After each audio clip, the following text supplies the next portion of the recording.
manipulation of, in this case, they say gender ambiguity. I don't like that term because it is, gender is really more of a social thing, but chromosomal ambiguity. So nation states are known to do this to serve their purposes. And earlier I had said that both sports and cinema are great platforms for nationalism. So the footage that you saw of the Olympics was most likely Leni Riefenstahl, who was filming the 1936 Berlin Games. So very, very famous filmmaker, very gifted, considered to be very good, but also absolute propaganda. Um, the final section of the book. Next. So this was the second section of the book. The final section of the book is about the long distance running economy, the neoliberal marathon ecosystem, which comes about post-liberalization. I will go into the neoliberal marathon ecosystem a little 2 minutes later, but this section is about, I tell the story of Lalita Babar, fantastic, one of the best steeplechasers in the world, the first Indian woman to qualify for an Olympic track and field final after Usha in 1984. So in medical terms, often people will say a generation is something between 25 to 30 to 32 years. So Lalita literally is the woman who arrived after 32, after a generation. So I tell the story of Lalita. So Lalita is the opposite of most elite track athletes. She moves from long distance running. So she was a cross country runner. She was one of the best marathoners in India. She won the Mumbai marathon among Indians. So they have a different category. They have Indian participants and non-Indian. So she won the Mumbai Marathon among Indians 3 years in a row. And then from the road, she shifted to the track, to steeplechase, which in 2016 was the first time the Olympics had women's steeplechase. In a way similar to Usha, the 400-meter hurdles in 1984 was the first time it was held for women in the Olympics. Remember, I said that sport is also quite hostile to women, and so every Olympics actually you will find several events that have been happening for men being opened up to women. So both Usha and Lalita made strategic choices to move to a new event because when you move to a new event, the timings, etc., are still not set. People still don't know the precision of, this also, the steeplechase is also a hurdling and jumping race. It's quite a crazy race, very fun to watch. So 4 hurdles and this enormous water jump after that. And she's very good at it because she's very tall. Great stride leg.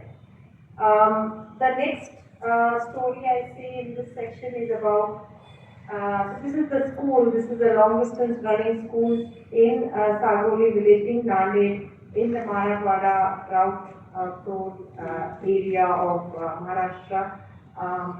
This was set up after the success of it. It is a product of the Mumbai Marathon, the marathon ecosystem, as I call it, in 2005, so that students from the school, the Sanskriti Samvardhan Mandal in Sargodi village, so older teenagers can benefit from the huge cash prizes that marathons have.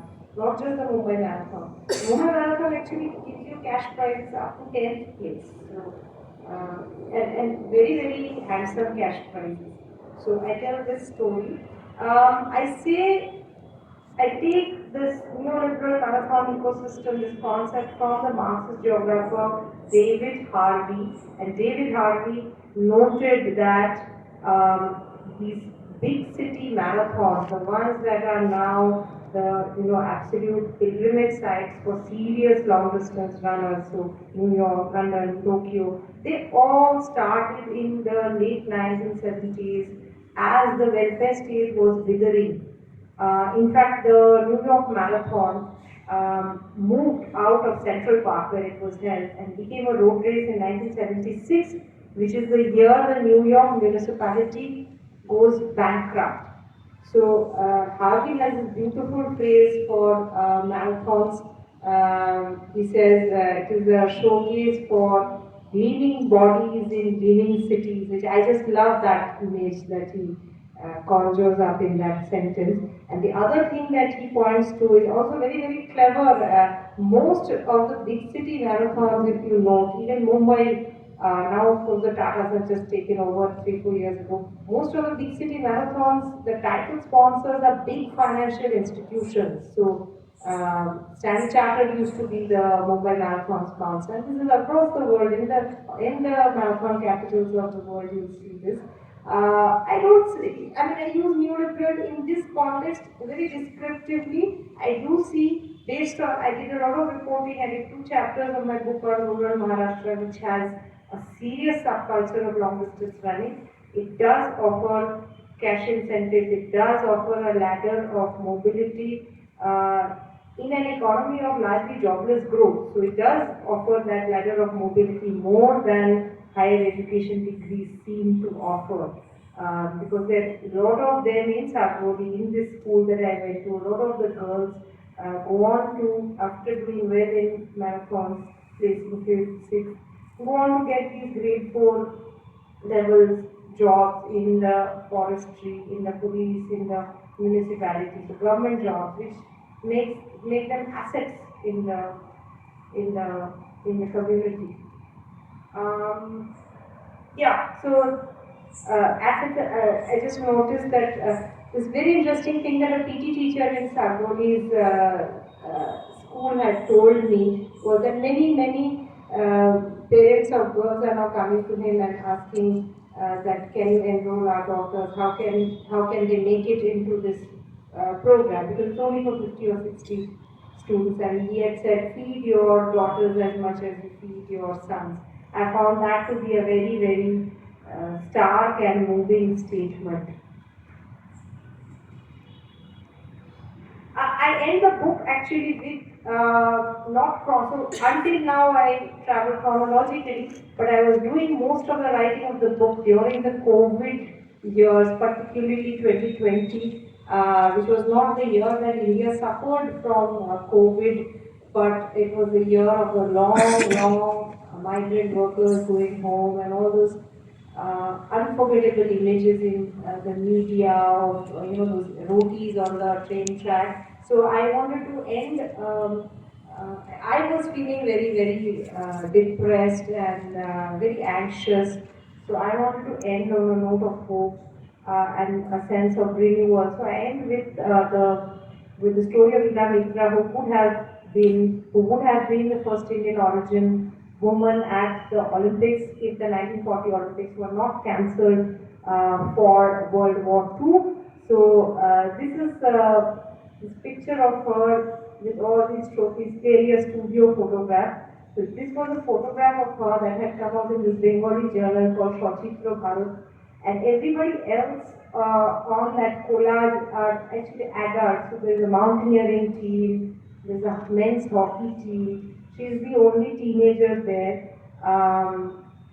She was the junior Bengal, she was anointed the junior Bengal presidency champion by another Bengali club called Jatiyo Jubo Sangho for 1937 and 1938. The final page clipping to the right is much later, 1980s. I just found it unusual. She would pop up in the news all the time because she had become a politician later on.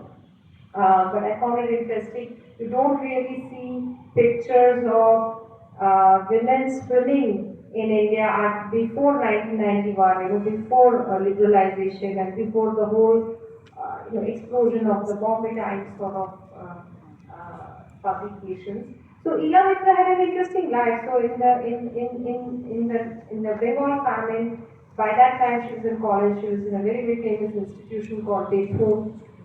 She joined the Communist Party of India, which did a lot of good work, relief works during the famine. In 1946, she became one of the major leaders of the Tebhaga movement, another movement that arose out of the hunger of the Bengal famine, There's a very famous movement in Bengal. Basically, the argument was comments, questions. Yeah. Uh, Hemant is a very, very well-known film critic. yes, in your, I think the last slide you mentioned that when you pitched it in 2014, it all rejects. So what? The funding question. Most important question is the funding question. Yeah, sorry. Yeah. Yeah, what's your question? Yeah, so when you pitched it initially, 2014, all rejections.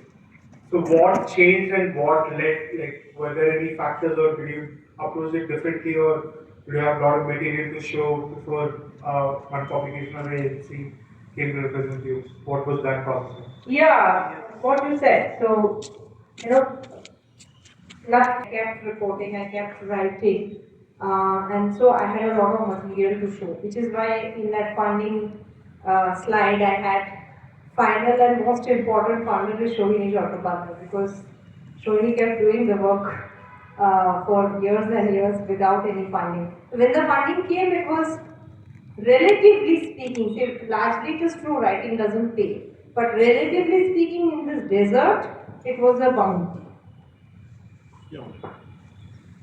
Pitched your book, your manuscript to publishers in 2014, you only received rejections. Yeah. Now that was the curious part. Yeah. While such an excellent idea, innovative idea, received rejections from publishers, this has nothing to do with funding. That's Right. a distinct point. Okay. That was, I think, your question, exactly. right?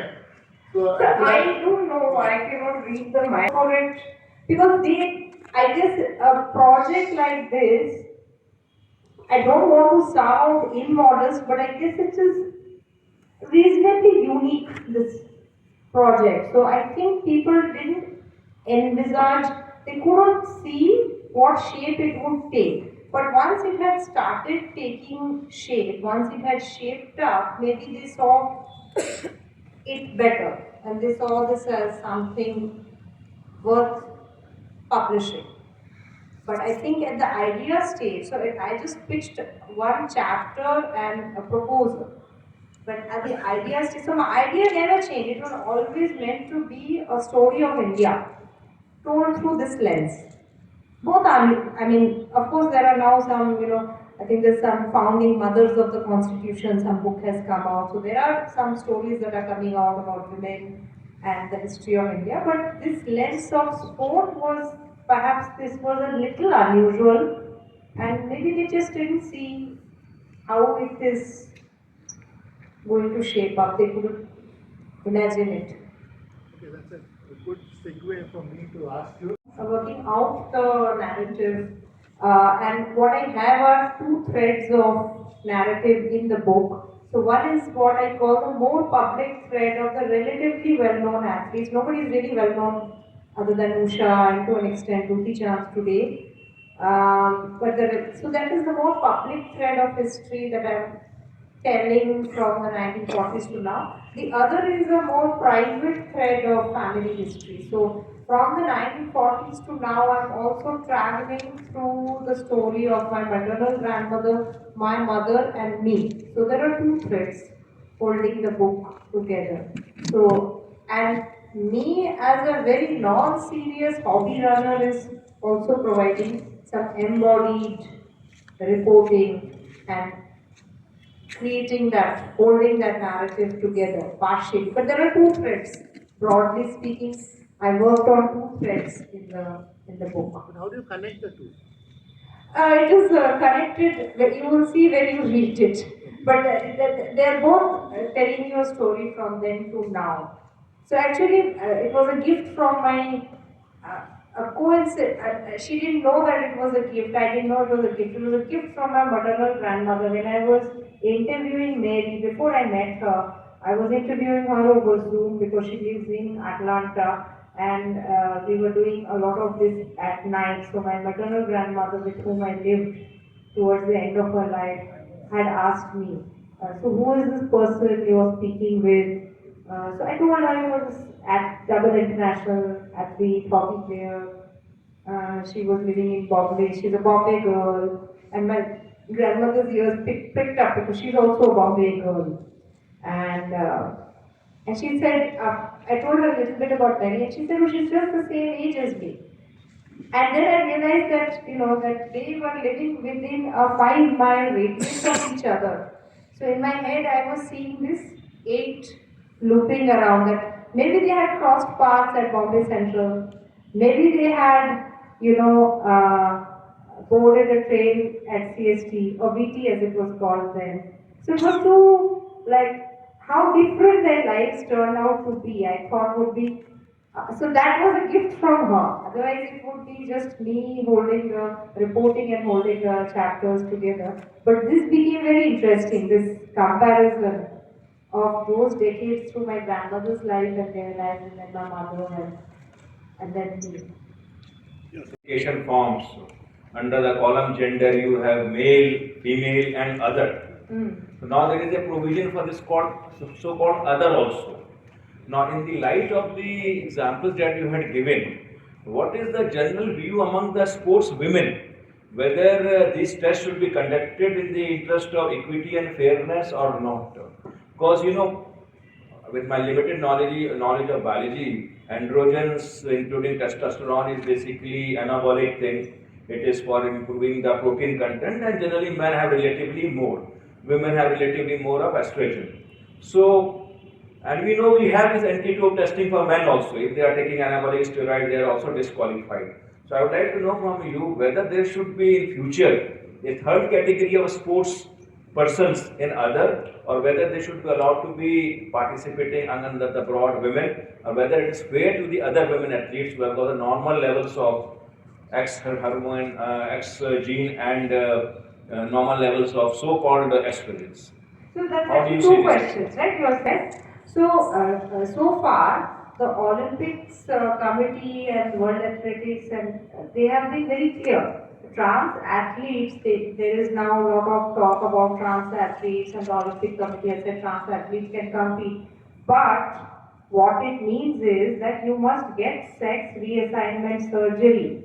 So the Olympic Committee is saying you have to be anatomically clean. You have to be so you can be a trans man, you can be a woman who has had sex reassignment surgery, become a man. You are allowed to you are permitted to compete as a man.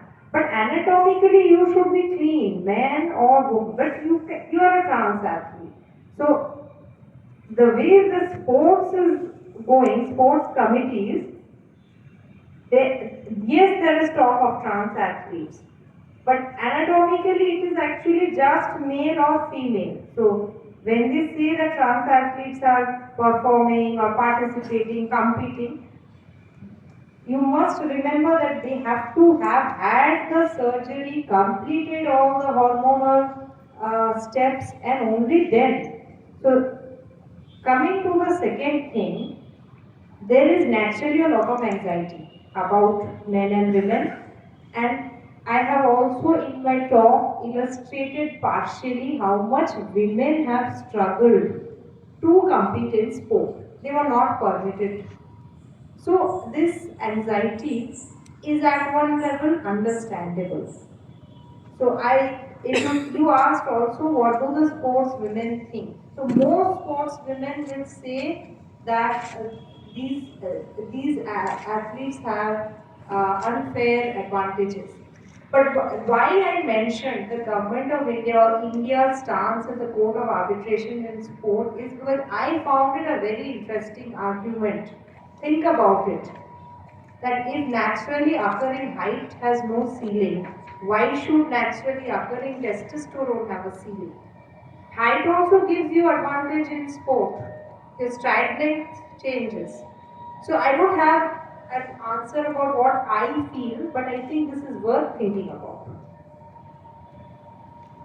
It was almost free entry into the stadium, except that one day before PT Usha ran in finals, Rajiv Gandhi made a statement, and he was actually the person who was organizing the whole thing. He made a statement saying that at least people, you should come and watch PT Usha. The next day it was a sellout, and I couldn't get a ticket.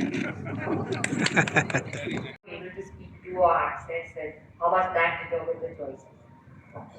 Thanks. And like Usha is an obvious choice for me.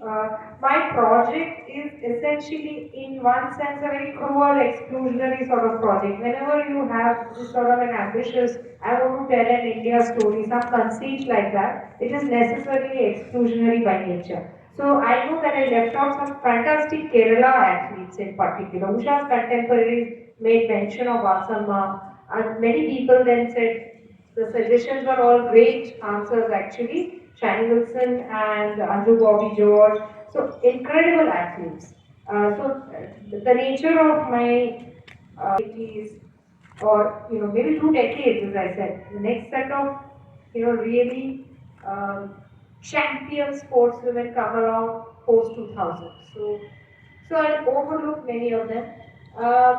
And actually, my book has a lot about the process of finding and talking. So in that sense, it is also very much a journalistic diary of how to do and search and interview. The only athlete I feel that I just found nothing about, she seemed to just completely disappear, is Nilema Ghosh, of whom I had one slide. That picture with Mary in the middle and Dolly Nazir and Nilema. So Nilema also ran track. Just found nothing on Nilema. If you go on Google and give a search for Nilema Ghosh, you will see a very, very fine photograph of her mid-jump or in action by one of the major photo archives or photographic, it's either Getty or Alani or one of those. So, but somehow she seems to be just lost. I couldn't find it. I thought I had access to, I would be able to trace it because I'm based out of Calcutta. She was a Calcutta Bengal. Just found nothing on her. It on YouTube, many people will watch it. I wish more people can come. And we thank you very much for being with us. Manoj, you can do the mentor to Sohini.